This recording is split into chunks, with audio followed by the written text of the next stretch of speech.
Imagine walking into a recording studio boardroom. It's 1953. Okay, picture it. Right.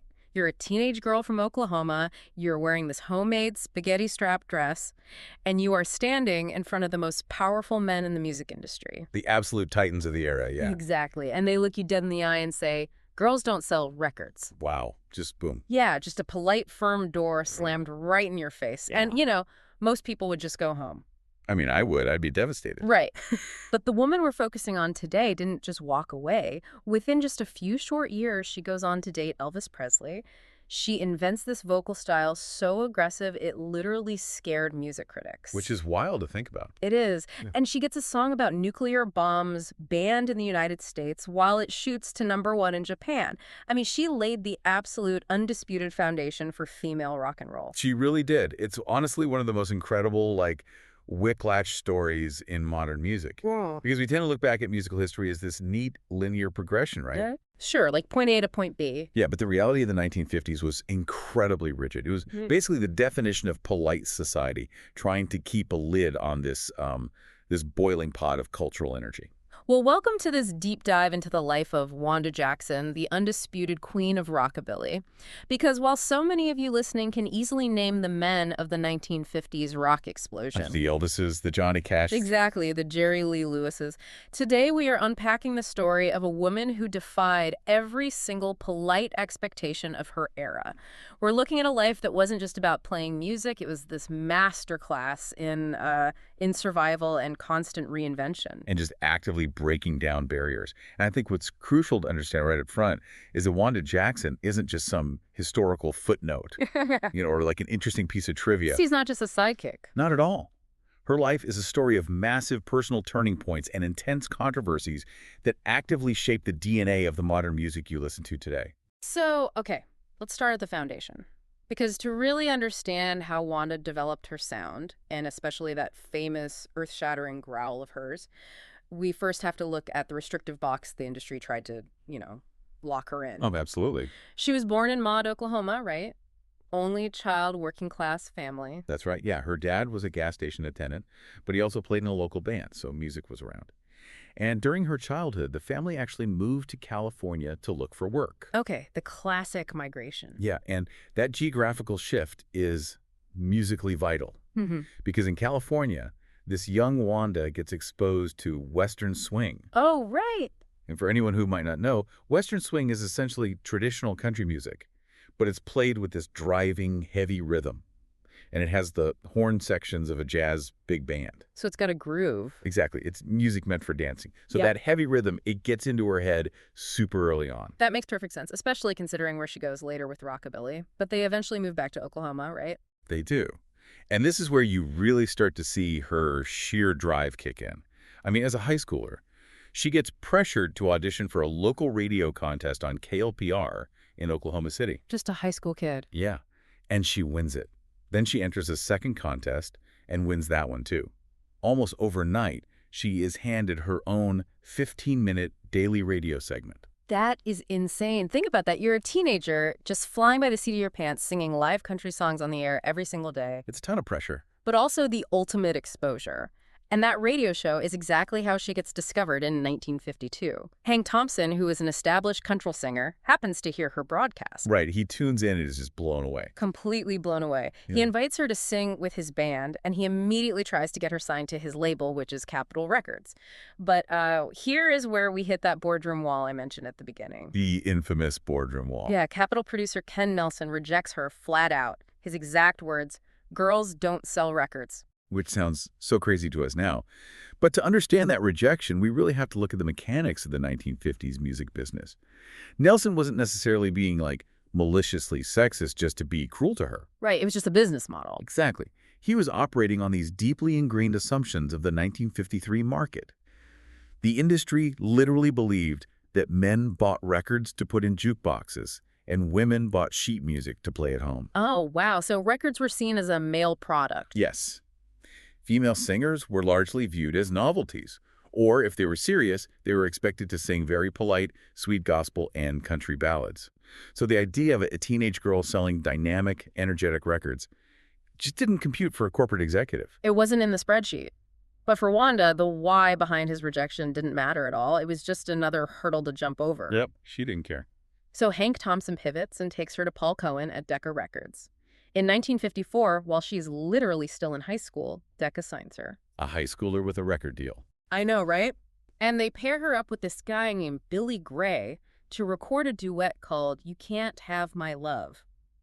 Now, the sources note she actually disliked the song. Which is pretty funny. Yeah, but she recorded it anyway, and it becomes a top 10 country hit, so boom, she has her foot in the door. She definitely does. But to see how she really felt about the establishment, we have to talk about the Grand Ole Opry incident in 1955. Oh, man.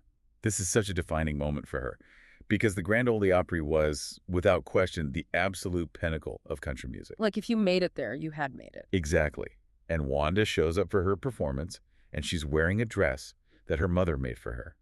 It has this sweetheart neckline and spaghetti straps. Which, I try to picture the Grand Ole Opry of the 1950s less like a concert venue and more like a strict, heavily policed, exclusive country club. That is the perfect way to describe it. Right. They had rigid rules about everything, especially how women presented themselves. Long, conservative, pioneer-style dresses were just the norm. Very modest. So Wanda walks in wearing a spaghetti-strap dress, and the host of the Opry, Ernest Tubb, takes one look at her and declares it completely unacceptable. He basically stops her in her tracks. Yeah. He physically forces her to put a fringe jacket over her dress to cover up her shoulders before she is even allowed to step onto the stage. It was just a totally humiliating power play. And the worst part is, it wasn't just the management enforcing these rules. While she was actually performing on stage, she could hear fellow Opry members standing in the wings making these snide, derogatory comments about her outfit. While she's singing? Yeah, right in the middle of her set. I mean, most teenagers in that situation would have been crushed. They would have gone home, bought a conservative dress, apologized, and just tried to fit into the country club. Just conformed, yeah. But Wanda essentially decided right then and there to just go build her own clubhouse. She famously decided that the Grand Ole Opry scene was not for her. And walking away from that Nashville establishment meant she had to find a new stage. So that geographical and musical shift forced her out onto the road, which amazingly led her directly into the path of a young visionary who would alter her trajectory entirely. Elvis Presley. Yeah, so in 1955, after she graduates high school, she starts touring full-time. Her dad actually quits his job to be her manager, chaperoning her and driving her from gig to gig across the country. Quite the dad move. Seriously. And the person she's playing these early concert dates with is this up-and-coming kid named Elvis Presley. The timing of this intersection is just incredible, honestly. They're working multiple shows together across the South and the Midwest. And yes, things turned romantic. Right, the famous ring. Yeah. Elvis actually asked her to make it official by giving her a small diamond ring, which she wore around her neck on a chain. But as fascinating as the teenage romance is, the musical mentorship that happened in the back of those cars between tour stops, that is what changed history. Because Elvis starts playing his rhythm and blues records for her. He is pushing her, telling her that this new thing, this rock and roll, is the future, and that she needs to be singing it. And this influence totally works. Because by 1956, Capitol Records, the exact same label that told her girls don't sell records, they come crawling back. They realize they messed up. Big time. Producer Ken Melson realizes the market is changing, he repents, and he signs her. But this time, Wanda gets full creative permission to record country and rockabilly. So she starts writing and recording these raucous, high-energy tracks like Mean, Mean Man and Baby Loves Him. It's a massive shift in her sound. Well, hold on. I want to stop you right there for a second. Because hearing all this, it sounds dangerously close to a classic, frustrating historical trope. Oh, I know where you're going with this. Right. The narrative often gets framed as, Elvis Presley made Wanda Jackson a rock star. Like, did she just transition to rock because her famous boyfriend told her to? Are we giving him the credit for her genius? That is the million-dollar question. And it's vital to how we view female agency in music history. The sources make a very clear distinction here. Elvis provided the spark, but the fire was entirely Wanda's. Okay, so he just opened the door. Exactly. He encouraged her, yes. But when she signed that Capitol contract, she insisted on recording what she wanted, how she wanted. She wrote her own tracks. She wasn't just mimicking Elvis's sound. She was creating a completely original female perspective in a genre that was entirely dominated by men. And what really sets her apart from just being like a female Elvis is her voice. Finding her true voice wasn't just about switching from acoustic guitars to electric ones. It was about tearing down the polite sonic expectations of what a woman was allowed to sound like. Oh, yes. Which brings us to the famous growl. Her vocal style became her absolute trademark. Critics at the time called it almost frightening savagery. Raining savagery. Right, one writer perfectly described her voice as being like spring-loaded dynamite wrapped in sandpaper. That is poetry. It really is. To understand the mechanics of this, you have to realize that before Wanda, female country singers used very clean, nasal, or sweet tones. Very pretty, pristine sounds. Yeah. But Wanda was essentially pushing her vocal cords to the point of physical distortion. She was forcing so much air and energy through her throat that it literally frayed the edges of the notes. Like an overdriven amp. Exactly like plugging an electric guitar into an amplifier and turning it up so loud that the sound gets gritty and distorted. It captured the elemental, unpolished wildness of rock and roll better than any female artist of her day. It was loud, and it was unapologetically sexually aggressive. And she paired that aggressive sound with a totally new visual image, too. Forget the Opry fringe jacket. Oh, she left that far behind. She shuns standard country attire completely. She hits the stage wearing gold lame, tight sequin dresses, which, amazingly, were still designed by her mother. Her mom was a great designer. Clearly. And she utilizes these high-energy stage movements that absolutely shocked conservative audiences. She was really the very first artist to inject that kind of unabashed Las Vegas-style glamour into country and rockabilly. But her defiance wasn't just about fashion or vocal distortion. It extended deeply into her song choices. Oh, yeah, 1958. Right. In 1958, she recorded a rock and roll single called Fujiyama Mama. And this is where the story takes a wild turn, because Capitol producer Ken Nelson was incredibly reluctant to release this song. The lyrics contained explicit, boasting references to the bombings of Hiroshima and Nagasaki. Which is just, wow. Yeah, logically speaking, it seems like a catastrophically terrible idea for a fun pop song in the late 1950s. It was incredibly provocative. But the record gets released, and amazingly, it becomes a massive #1 hit in Japan. Wait, it goes to #1 in Japan? Yes. It actually leads to her touring Tokyo and Okinawa in 1959. How does that even happen? Why would post-war Japan embrace a song referencing their own devastation? It comes down to the fascinating cultural context of Japan at that time. Japan was experiencing this massive rockabilly, or rockabilly craze. Oh. Yeah. Japanese youth were looking for a way to rebel against the strict, somber, highly structured culture of their country's post-war reconstruction. So they weren't focused on the literal, insensitive lyrics of the song. They were captured by Wanda's explosive, rebellious energy. It was a vibe, basically. Exactly. She delivered the song with such undeniable, earth-shattering charisma that it transcended the language barrier entirely. It became an anthem of youth rebellion. That is wild. But her defiance wasn't just overseas. Back in the U.S., she was pushing boundaries that had real dangerous stakes. She formed a touring band that included a black pianist named Big Al Downing. And this is a huge deal. Massive. Put yourself in her shoes for a second. We are talking about America in the late 1950s. Segregation is the law of the land in many places, and racial tensions are violently high. Wanda is a young white woman touring the country. Right. When club owners tried to deny Big Al Downing entry to the venue because of his race, she didn't just quietly complain to management, she flat out refused to play. She held her ground. She looked at these club owners, the very people paying her salary, and said, "Look, he's part of our band. If he's not welcome, then none of us are." It is a profound stance to take in that era.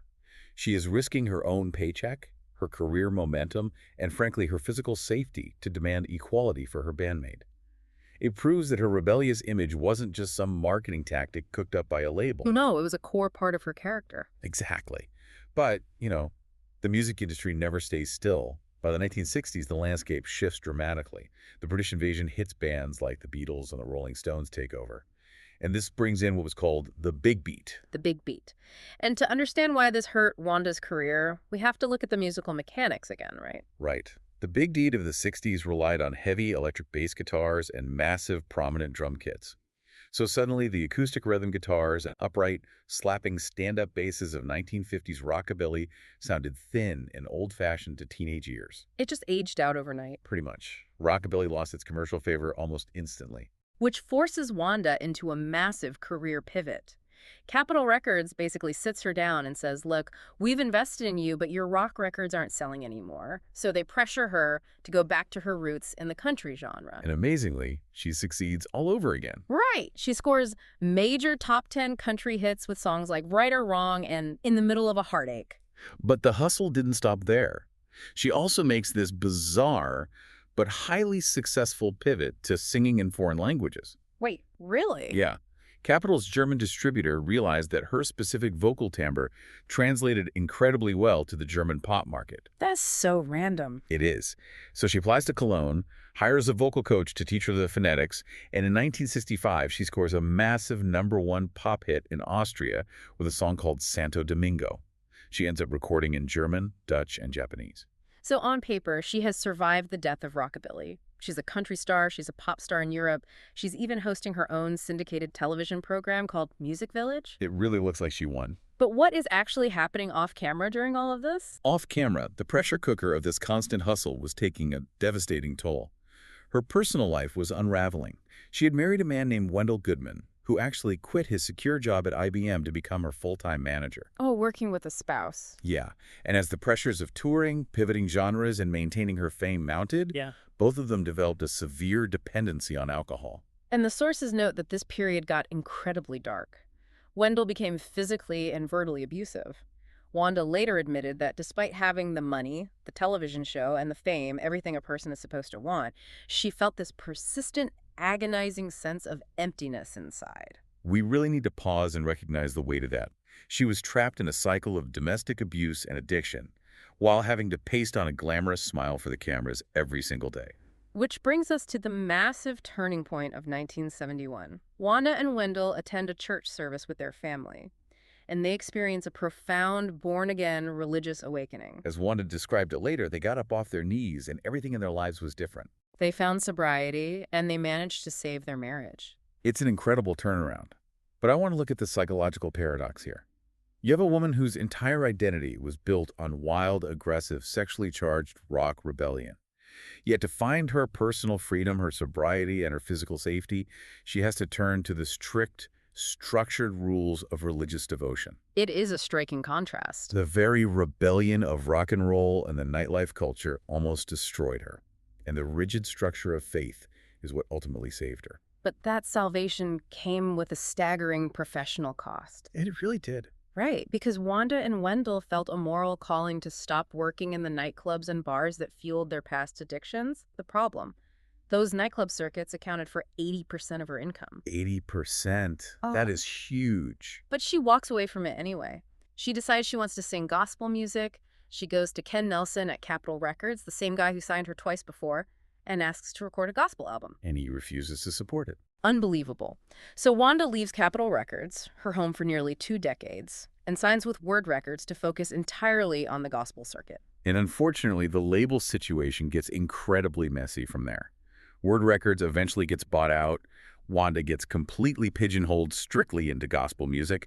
Her contracts dry up, and by the early 1980s, she is professionally stranded. She later said she felt forced into an early retirement before she was even 50 years old. But you cannot keep the queen of rockabilly in a pigeonhole forever. Yeah. Eventually, the music world realized what they had lost, and they came knocking on her door to reclaim her crown. The revival. Yes.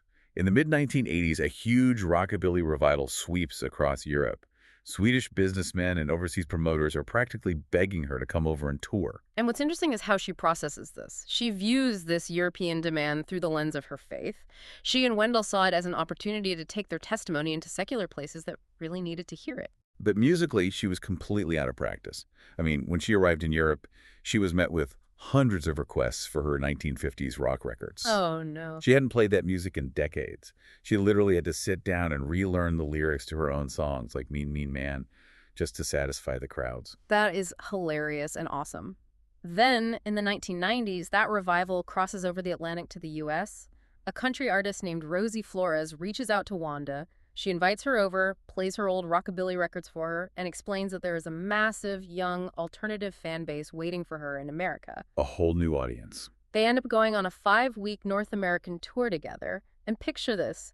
Wanda Jackson, this pioneer from the 1950s, is suddenly playing in these sweaty, cramped, sometimes intimidating punk rock clubs. Talk about a culture clash. But she loved it. She found that these young, heavily tattooed punk audiences couldn't have been sweeter or more respectful to her. It was the ultimate vindication.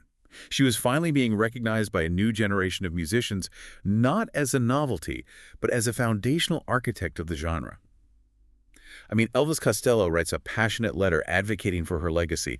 Bruce Springsteen publicly advocates for her. Heavy hitters. And finally, in 2009, she is officially inducted into the Rock and Roll Hall of Fame as an early influence.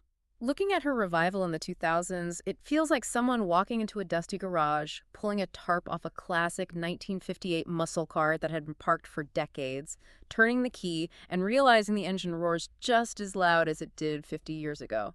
That perfectly describes her late career collaborations. Following her Hall of Fame induction, Jack White, the frontman of the White Stripes, approaches her to produce an entire album. Now that is a duo. Right. Wanda was hesitant at first. She was unsure if a woman in her 70s would see eye to eye in the studio with a contemporary, eccentric rock musician like him. But Jack White treats her with absolute reverence. They record an album released in 2011 called The Party Ain't Over. It actually charts on the Billboard 200, proving she still had commercial power. She does an absolutely killer, growling cover of Amy Winehouse's You Know I'm No Good. Which is such a brilliant cover. So good. And Bob Dylan personally requests that she cover one of his songs for the project. Suddenly, she's back on national television performing late-night sets with David Letterman and Conan O'Brien. And she didn't stop there. She follows that up with another album produced by Justin Townes Earle in 2012. And then, in 2021, punk rock legend Joan Jett produces what would become Wanda's 32nd and final studio project titled Encore. Incredible. By the time that album came out, Wanda had officially announced her retirement in 2019, following a stroke that, thankfully, her daughter caught in time. So we've covered the close, the growl, the controversies, and the revivals. What does this all actually mean for you listening today? Why is Wanda Jackson's story so absolutely vital for us to remember? Well, because she wasn't just a side character in the Elvis Presley story. She was the blueprint. Exactly. Without Wanda Jackson shattering the mold of what a female singer was allowed to look like, sound like, and act like, the modern music landscape doesn't exist. Cyndi Lauper specifically cited her as a major influence, saying, Wanda was a rocker, and that's what we did. The lineage is incredibly direct.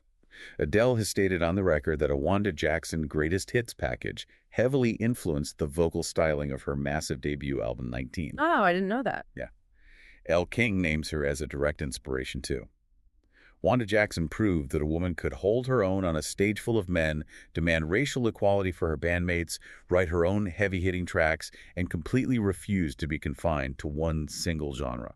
Which leaves us with this final thought. History has a really bad habit of labeling female pioneers as merely early influences, or reducing them to the romantic partners of famous men. Sadly, yes. Even today, you'll still see Wanda occasionally framed just as the girl who dated Elvis, rather than the undisputed genius who invented the rockabilly growl. So the next time you look at the music you love today, or you watch an artist breaking boundaries and defying expectations, ask yourself, who are the other Wanda Jacksons out there? That's the real question. Who are the original rebels whose loud, aggressive genius was quieted by an industry that told them they didn't fit the mold? Because they are out there in the archives right now, wearing their homemade dresses, just waiting for us to dust off their records and rediscover their growl.